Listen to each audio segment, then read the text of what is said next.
Just put your paws up, cause you were born this way, baby. Hi, I'm Beth. I use they, them pronouns. Hi, I'm Jett. I use he, him pronouns. And we're coming at you to go on a deep dive with Chynna about gender.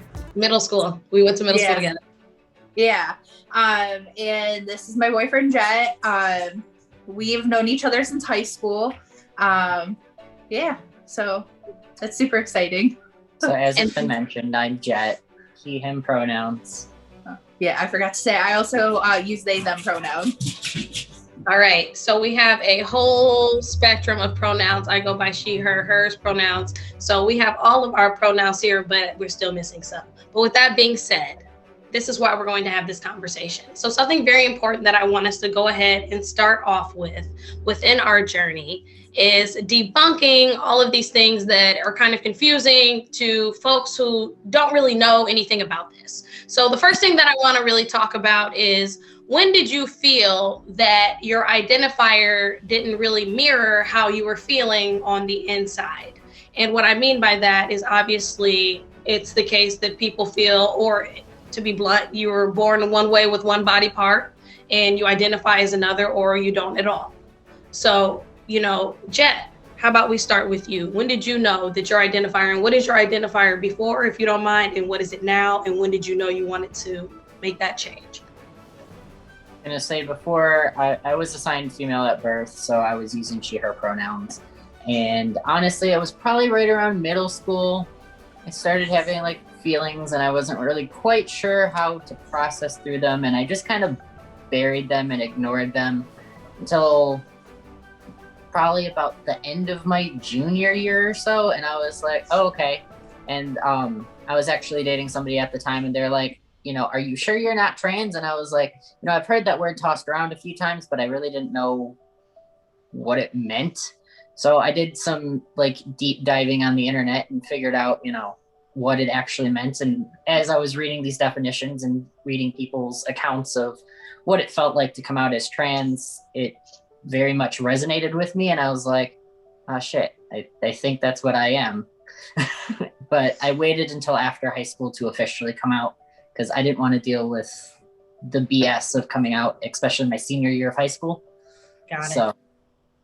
Okay. And then just before we get to you, Beth, I want to know, what were some of the things that your partner at the time noticed, or, what were the red flags, or the things that, were, hey, that, made them, question this about you? It's actually a very good question. The partner that I was with was very,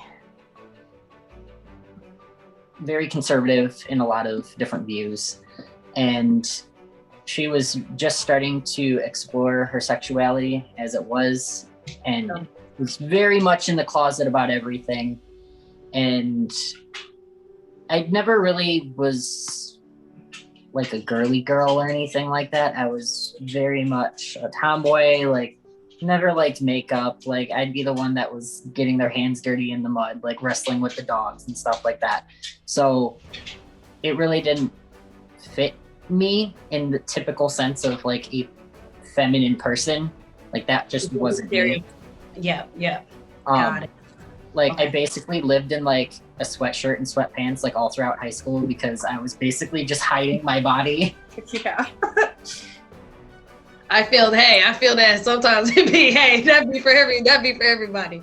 But I wanted to ask that because I think that that's still, a part of us, because people say, some people I'm not surprised, or, it's some different things, I can see those things. So I was wondering, kind of that thought process of, how somebody was close to you, viewed you, and kind of got that thought running. Okay, Beth, take us away. So for me, it was kind of a similar situation, but it's a little bit different. I don't really see myself as having a gender at all. That's basically what agender is. It's kind of under the umbrella of non-binary. So where I don't really fit with being male or female, or a man or a woman. And that kind of goes along with when I was going through puberty, when I was supposed to be having normal cycles and everything. I would be having periods that were 3, 4, 5, 6 months apart at any given time. So it just never really like fit with me at all. Come to find out I have PCOS and I have a lot of like reproductive health issues as like that go along with it. So I would be growing. PCOS, you got to let us know what that is. So it's polycystic ovarian syndrome. So my ovaries would overproduce. I can't pronounce it correct. Progesterone? Yes. Which can go either to testosterone or to estrogen. But it wouldn't like turn in my body. So I would have a buildup of it. So my body would produce like both in a sense where it wouldn't like work out either way. So I would grow facial hair like very quickly and very dark, and it was very noticeable. So I would have to keep up on shaving. It was almost every other day that I would be shaving. Wow. Muscle mass wise, I was built more like a man essentially. Up until I like got on birth control and everything, that's where I had like a lot of male characteristics. Even so, actually, how Jen and I met was through bowling. And it kind of, like how you bowl has like different styles to it. So I would actually bowl a little bit more like masculine and more aggressive than it would like a female style. Okay. And so that's like where I kind of noticed the difference is when I was doing sports and stuff. I would like I would have a advantage per se because I had more masculine traits with myself. Okay. So I've always kind of like known there was something off there. And when I got to like about 18, 19, that's when I kind of got a little bit more dysphoric with my body. I would constantly want to like,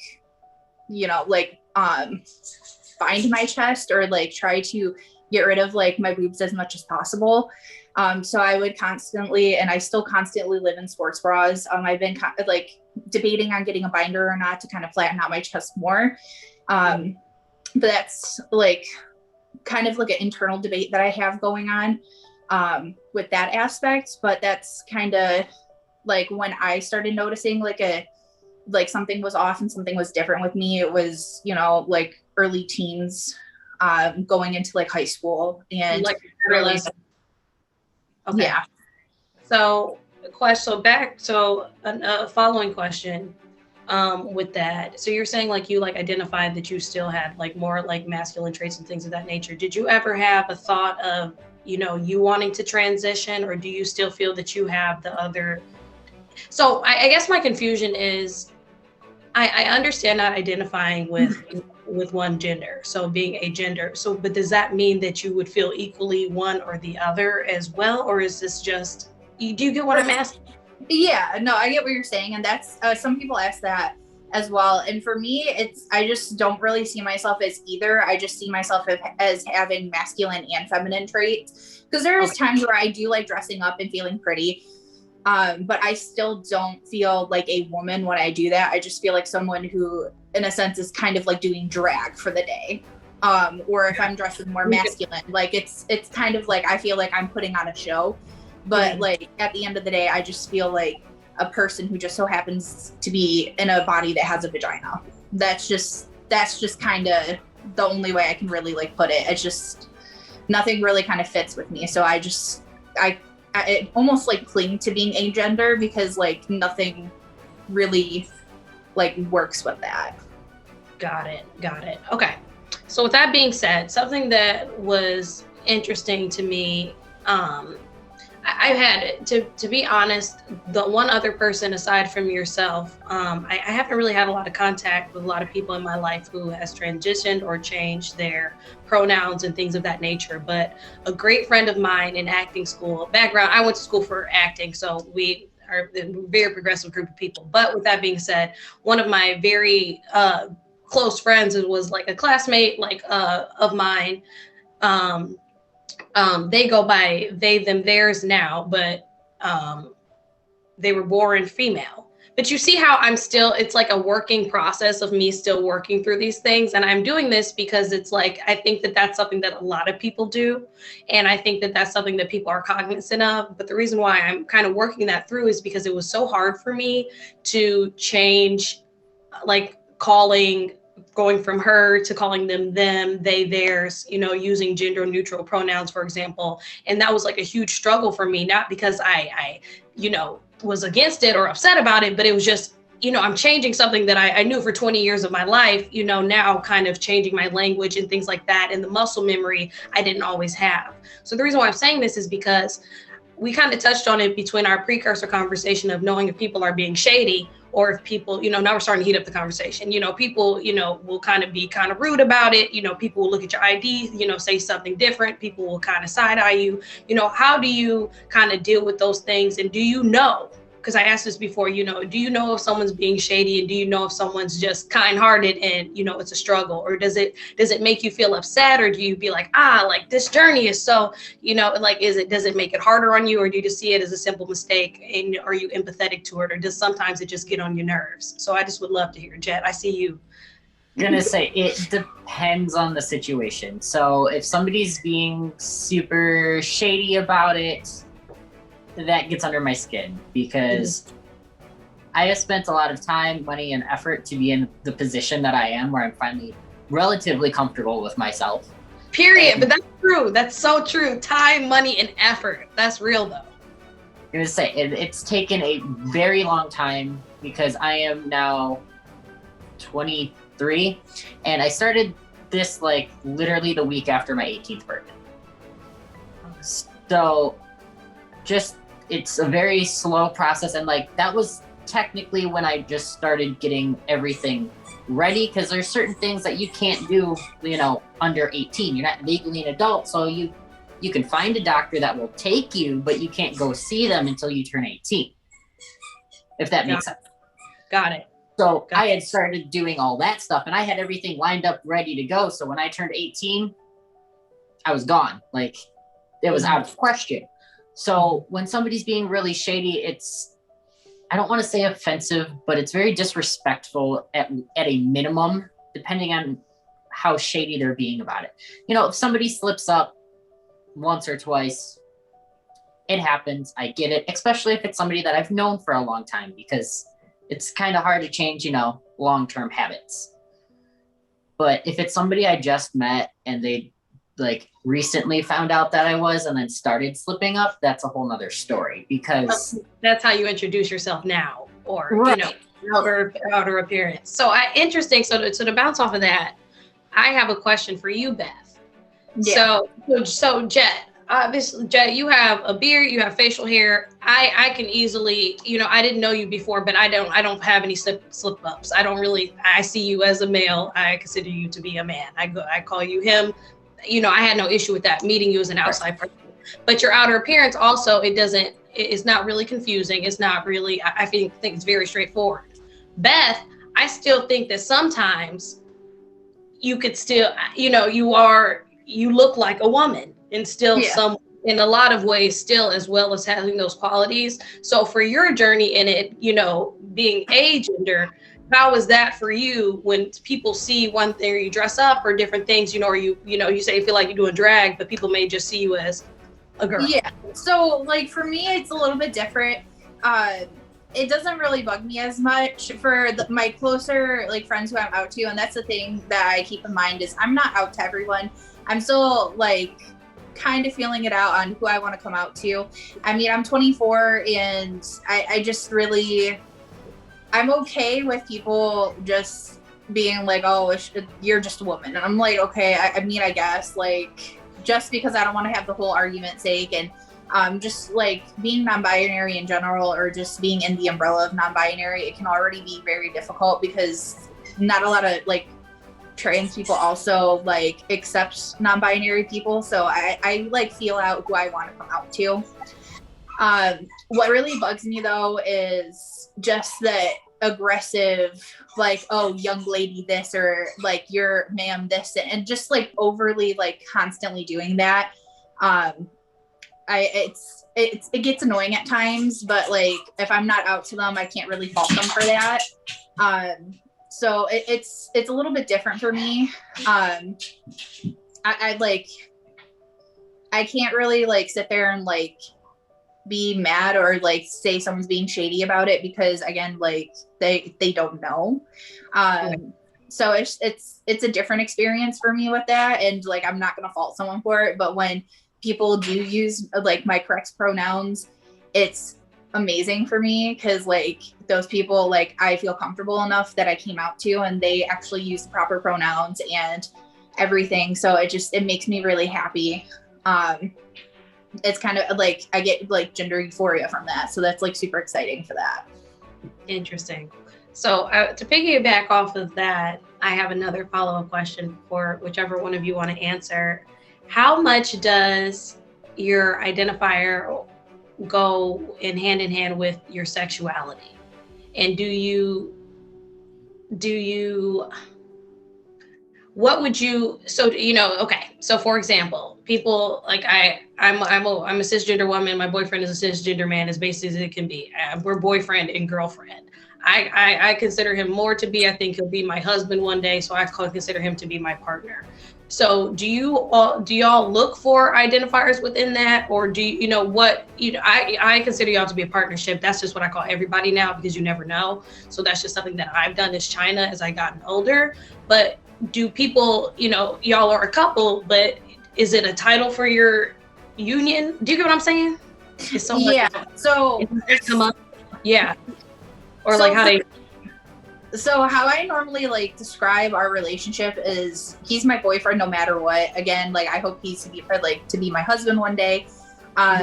I use the term partner and also girlfriend just because, again, I'm not fully out to people. So boyfriend, girlfriend, and to people that we're out to, partners or boyfriend and partner.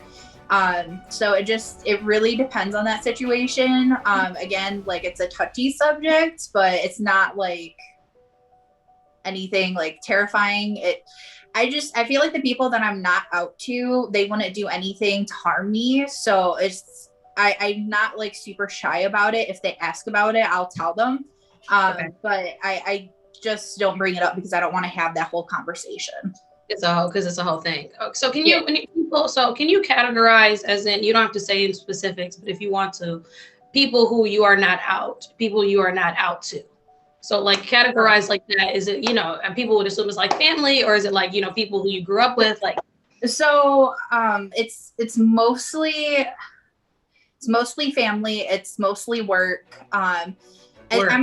It's nothing like against work. It's just, I don't really want to have this whole like ordeal at work. I just want to go. I just want to clock in, do my job, and clock out. That's what I'm paid to do. I don't want to have this whole discussion, and I don't want them to feel like they have to treat me like a special way. Like, it would be nice, but at the same time, like, I don't want to call any attention to myself, because I don't feel as though many of my coworkers would be understanding, because I do work with some like more conservative people, and it's no knock to them. I really do get along with them. Like, they're great people. It's just, you know, sometimes like conversations can be like really hard to have, and I don't want to, you know, get into like conversations with people if I can avoid them. My family, on the other hand, like, my mom knows, and I literally told her because of this, like, because we were doing this. I was like, oh yeah, I'm gonna be doing this YouTube video with my friend talking about like being agender, and she's like, what's that? So like, we had this whole like quick like 5-minute conversation. It went better than what I thought. But my cousin, like, they're 13 and they just came out as non-binary as well. And I see how my family has reacted to it. So I was like, haha, you've tested the water for me, and now I'm not going to come out. But I do commend them for really like owning up and being honest with themselves and with our family. I think the younger generation, I'm just real quick. I think the younger generation, I think they still can kind of get those more freedoms, and they don't have those biases of still years of people beating down one way or the highway for so long. You know, like the JoJo Siwa, for example, like, you know, she came out early. You know, I was like, wow. But, you know, it's like now a lot of people can live in their truth with that too. But something I did want to ask you both is, because, you know, you're trans, and Beth, you know, you're, you know, non-binary. Do y'all feel like this is your job to educate people? Like, how much of this do you feel is your job to educate people on this, or who, you know, this isn't going to be in the history books of, you know, it is in certain things, but, you know, it's not taught to us. You know, this isn't taught. So is this y'all job to do it? Or, you know, do we just are we supposed to look at it on Google and let it, you know, teach us the way? But a lot of the times it's like, you have to school people, and it's exhausting. And who wants to do that all the time, I feel? So that's a very fine line. Me personally, the first time around, I don't necessarily have an issue with educating people, depending on what their attitude towards it is. Yeah. Most other trans people I know will say it is not my job, it is not my responsibility to educate you. And like, if you have questions like this, Google is a free resource. So it depends on the person, it depends on the situation. Like, if you're gonna be really shady to me, then no, you can go educate yourself. You don't deserve my time. Yeah. But if it's a genuine question and you don't understand something, you've already done research and you genuinely don't understand, that's a little bit of a different story. So I'm a little bit more willing to answer those questions as long as they're not intrusive. Got it. So it's almost like a vetting process of you have to kind of feel a person out if they, you know, if that is something. Okay. 100%. Okay. Yeah. Okay. So for me, I kind of have the same attitude about it. But I prefer to have more of those conversations in person, because I have dyslexia, and like trying to like type all of this out can sometimes come across a little bit weird. And like I like miss like type things. So it's more like I would rather have a conversation in person or like over the phone. And I like intrusive questions. Hi, this is Kane, our lovely people who keep coming up. Yeah, but having conversations like that, like to me, aren't like, it's not horrible. It's just I prefer not to have them all the time, because it does get exhausting. Like how you're saying, it's huge, emotionally exhausting. Yeah, because some people can ask like some really like intrusive questions without even realizing that, and then you have to be like, that's not a question to ask a trans person, and then it's, well, how come? And then you have to explain how it can be taken offensively. And it gets really it gets really exhausting quickly. I understand. I figured that, because it's just like with all the different things that have been going on with Black people, I feel like I'm not Martina Luther King, you know, I'm trying to keep it together here, people, but it's only so much that, you know, you can like educate people on. And then also I think about the other side of it, I'm like, shit, maybe I don't always want people learning from Google, or, you know, things you like, it's like, I think some things like that, it's like, you look at it, it's like you Google a disease, it's gonna tell you you're dying. You know, it's not like, oh, I sprained my toe, they're gonna tell you your toe's gonna fall off, it's gonna walk and get knees and get roller skates and fall off the balcony. Like, that's what's gonna happen. You know, it's like extremes. But that was a crazy analogy. But, you know, it's always those things. So I want to go ahead and get into the mental health of it all. Now, Jett, I told you before, like the one other person that I have watched on TV was Gigi, not, you know, YouTube was Gigi Gorgeous, which I feel, if you don't know who Gigi Gorgeous is, y'all look it up. Gigi Gorgeous is old school now. But with that being said, it's just, I feel like it's just an inflated reality of what it is like to transition. And, you know, I think it's different things that are important talking about it. But I think also like the mental health aspect of it, I want to know, for you, Jett, how did you stay healthy? How did you, you know, stay, you know, mentally strong through all this? Does it affect everyone? Do you just have a tough skin? You know, how did you get to where you kind of are now? And where are you right now in this journey? Do you go to therapy? Like all that, I would love to know. So for like the mental health aspect of it, because this is a multiple part question. Yes. So definitely having a pretty good support system is part of it. One of the things that I do that kind of it can both be helpful and hurtful at the same time. But I rescue animals, and that's kind of my thing to help. So it can be very rewarding seeing, you know, a very sick animal coming to me and being in this really bad situation, and then flipping it so that way they're happy, healthy, and playful. Mm-hmm. And because the other thing is too, animals don't really judge you. Like they're a judge of character, not anything else. Exactly. Yep. So even though there's gonna be people out there that say that I'm wrong for transitioning and, you know, have no other background besides the fact that I did, the animals don't care. Let me say there's so that's beautiful in itself that's almost like that's a therapeutic aspect of it. But that you saying that was just like that in itself, it's almost like you have to kind of find your thing that really serves you. And just speaking about animals and dogs and pets, they really just do see your character. And that's something you're like, you know, like I rescue animals, but you know, people can rescue animals, but the reason why you do that is just so, I think that's just awesome, because that's so true. And the comfort that pets and animals bring, I think is just, wow. You made my skin get warm with that one. I was like, damn, wow, that's some shit. The other part of the question was what again? I'm sorry. Yes. Just, you know, keeping like mentally like healthy, you know, do you go to therapy weekly, you know, to talk about different things? How much do those affect you, you know, kind of now? Yeah. So starting off in the transition, I was going to therapy weekly. Okay. I say that was also just kind of getting through everything that happens with kind of changing your pronouns, how people are approaching you, the different ways that, you know, people can come across, even if they're not meaning to be rude, they can be incredibly rude. Also dealing with like differences with like hormones and stuff like that. There's honestly quite a big difference. For example, with that is when I started testosterone, like I had some slight anger issues before when I went through puberty the first time. And then going through puberty part 2, my fuse got like this big. So there was a lot of kind of anger management and understanding when I'm hitting that point and walking away.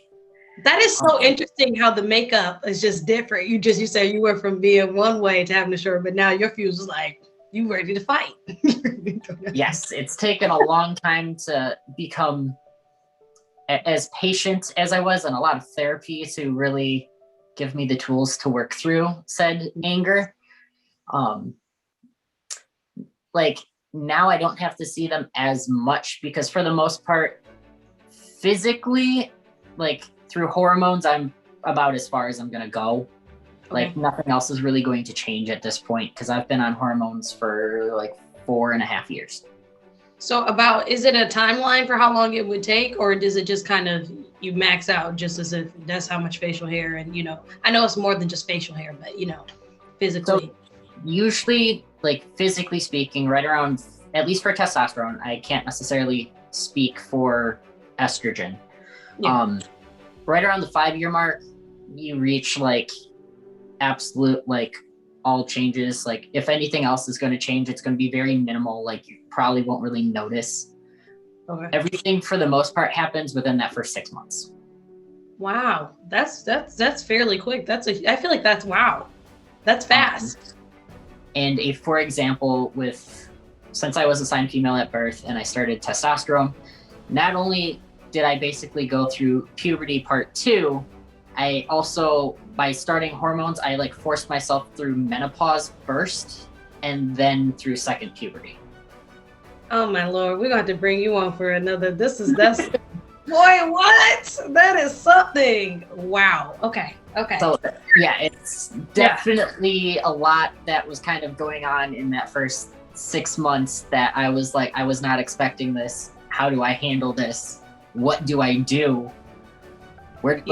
At times it was even like, where do I go? Like,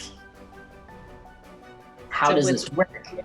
Yeah. So you feel when they do put you on the testosterone, those you do feel those differences and just how you're starting to feel and those changes. So how I want to know, and then Beth, I promise I'm yeah, no, it's all good. How was that feeling once you have really landed in yourself and, started to, have people refer to you as, him and he, kind of get those things that, this is it's starting to come fruition, what you've wanted. Like, what is that? How did that feel? Was it like weird at first? Did you ever question, how did that feel? So it was a very happy thing. It was also very difficult to navigate because at that point it can be honestly kind of terrifying because you don't know how that person is going to respond to you. I'll use for example of like using the restroom. So during this time, I was at a community college and they had like one bathroom that was like gender neutral. And there were days where they would just have it locked for days on end. There were times that just nobody could use it. So there would be times that I would be forced to use a gendered bathroom, and seeing as I was starting to present as male, but like I wasn't quite there. Like I could have still be like, people could consider me butch at that point. Like it was a very fine line. So like walking into the women's restroom, it was very hit or miss. It was like, okay, like, am I going to get like screamed at and kicked out, or like, is security going to be called on me? Because it did happen to me, but it did happen to a close friend of mine who was also trans, where like they just went to use the bathroom, they didn't think anything of it, and like they had security called on them. Oh my goodness, things like that, yeah. So as exciting and happy as it was also very nerve-wracking because you're like, okay, so what's gonna happen now? Like if I have to use the restroom, if like things of that nature, because it's either get screamed at, yelled at, and kicked out, or potentially beat up and worse. Because it becomes an extreme of safety if somebody thinking someone's going to attack them. It's crazy. You just feeling it. So now, last question: when you go to the bathroom, you go to the male bathroom. You go to men's. Correct. Now, was that ever weird or awkward to be, because if I'm thinking about myself going to the men's bathroom, I think, people peeing everywhere and, it's going to smell like pee. Even though women's bathrooms are, I feel like, even more disgusting than men's bathrooms. It's been proven. But was that like yeah, all right, I'm here now.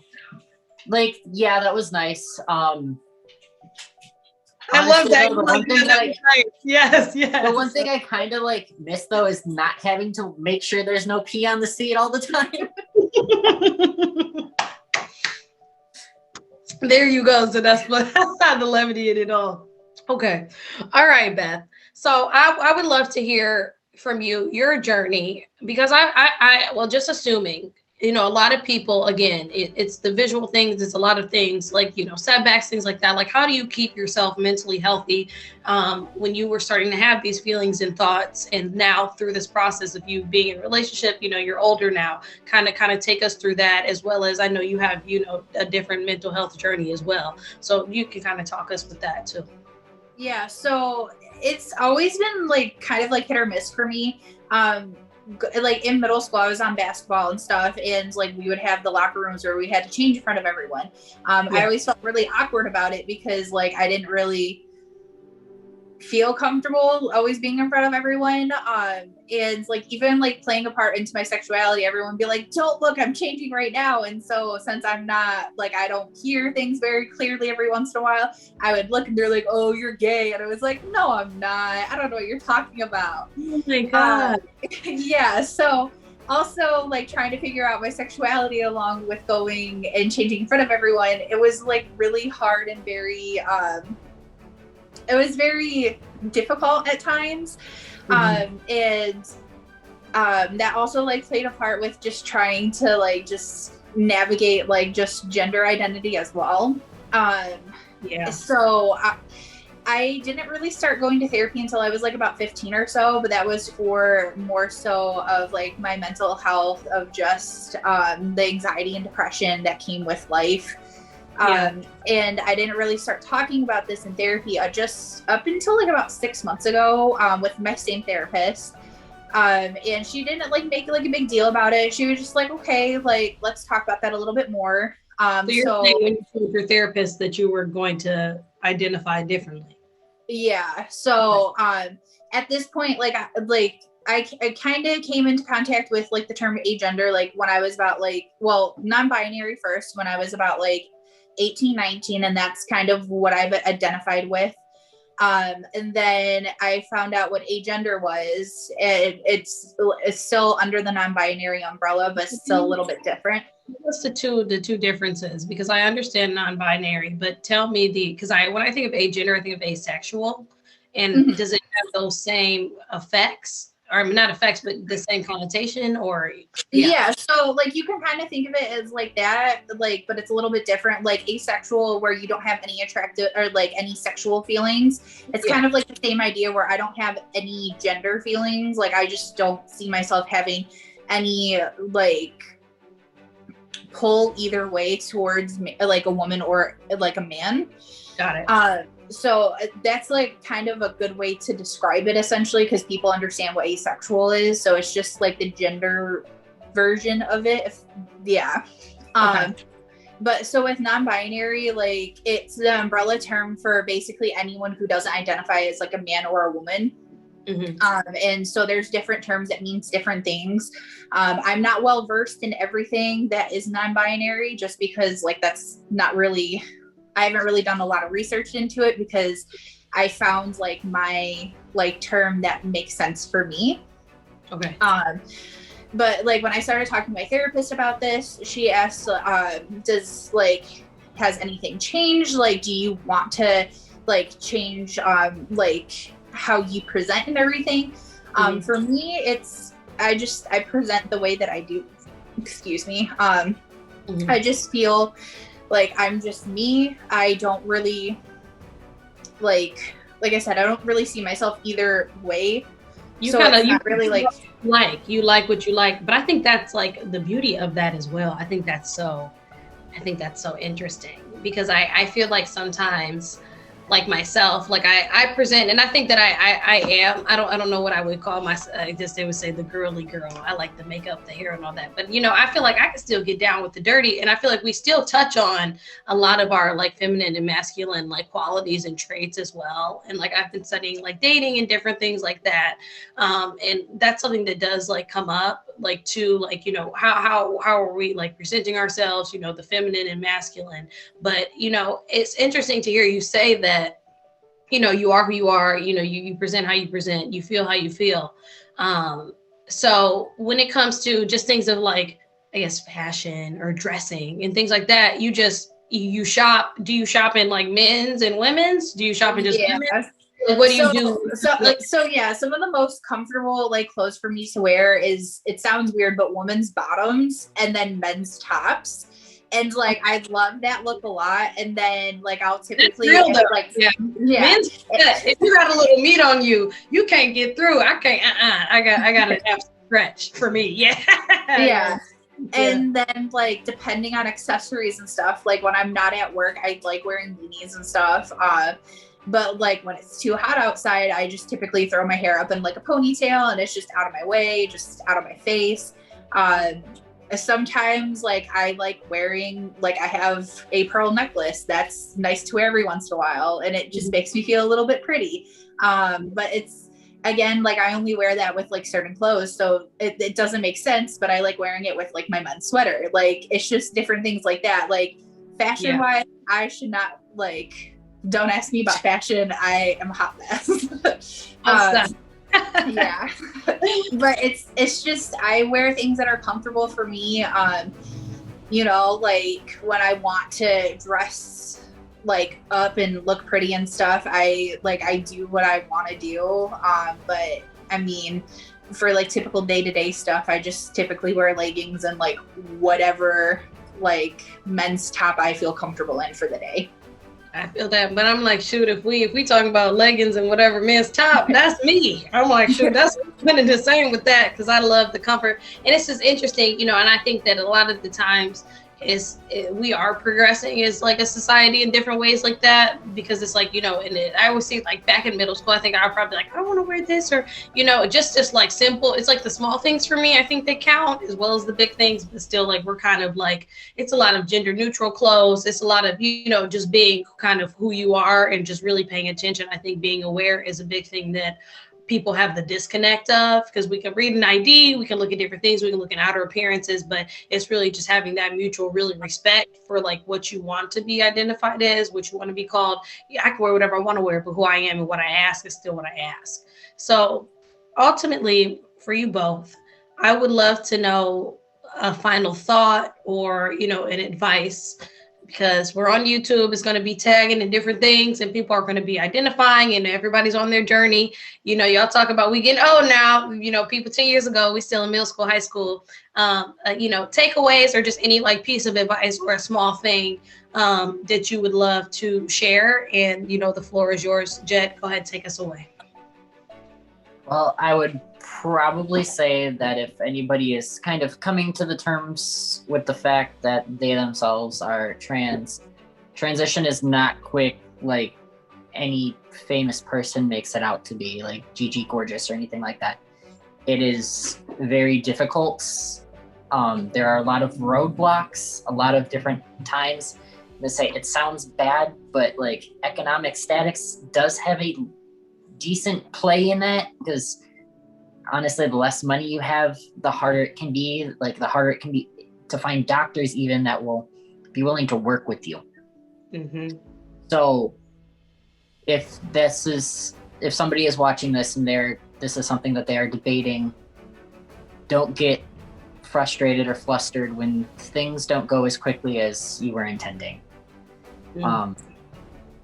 For example, I am supposed to be having a hysterectomy, and this is like 4 years in the making that I've been roadblocked time after time.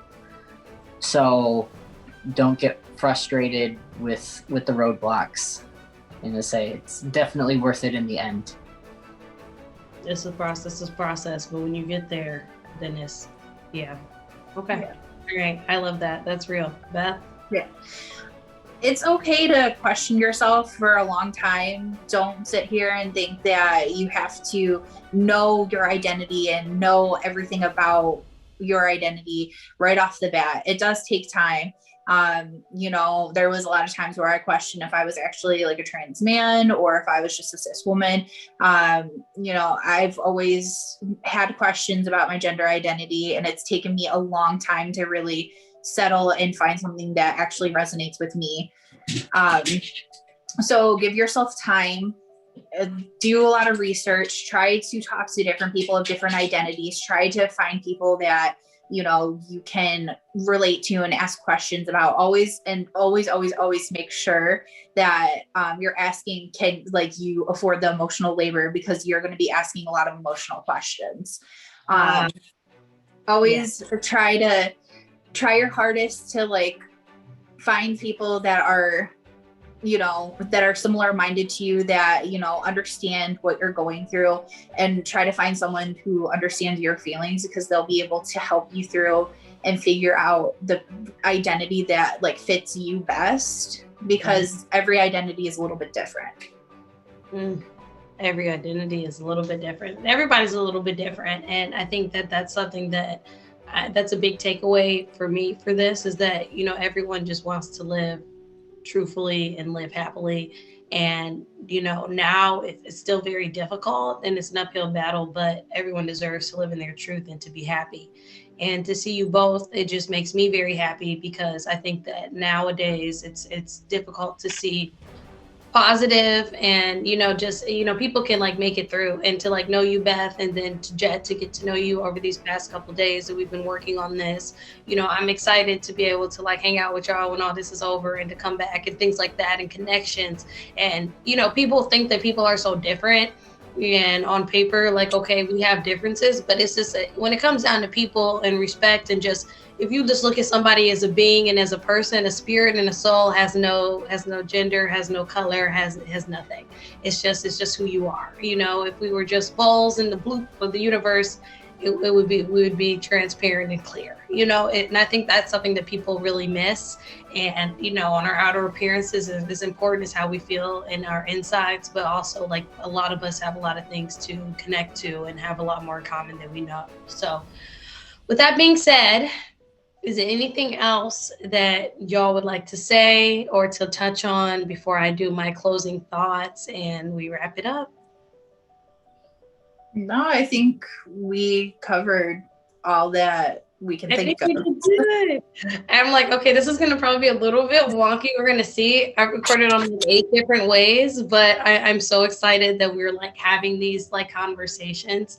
And I would love to have y'all on for us to talk about relationships and different things. I think that would be so fun. It's like, you know, it's other facets, you know, we talk about this, but it's like, you know, we can talk about all types of stuff. So I think that this is so good. And I want to thank y'all again so much, because this was so informative, not to even be cliche, but I learned a lot, and it really puts in perspective. It's like you can understand, but I think for me it's the perspective.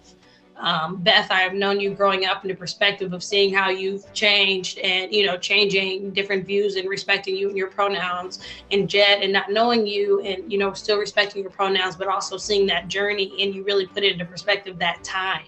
Everything takes time. You know, it's a lot of different things. It's on us emotionally, our bodies. There's a lot of stuff going on, you know. It's not we just snap our fingers and, hey, you know, we're a different person. But I think that's important for people to understand and know, you know, it's a lot of good elements, a lot of bad elements, but ultimately just kind of living through our truth as well. So we're about to wrap up, y'all. Again, we are here for the Diva Dive, and I'm so excited to have the wonderful Beth and Jett here with us, y'all. I'm going to go ahead and put their socials in the description or whatever they would like to share with you all. If they do want to share with y'all, I don't know.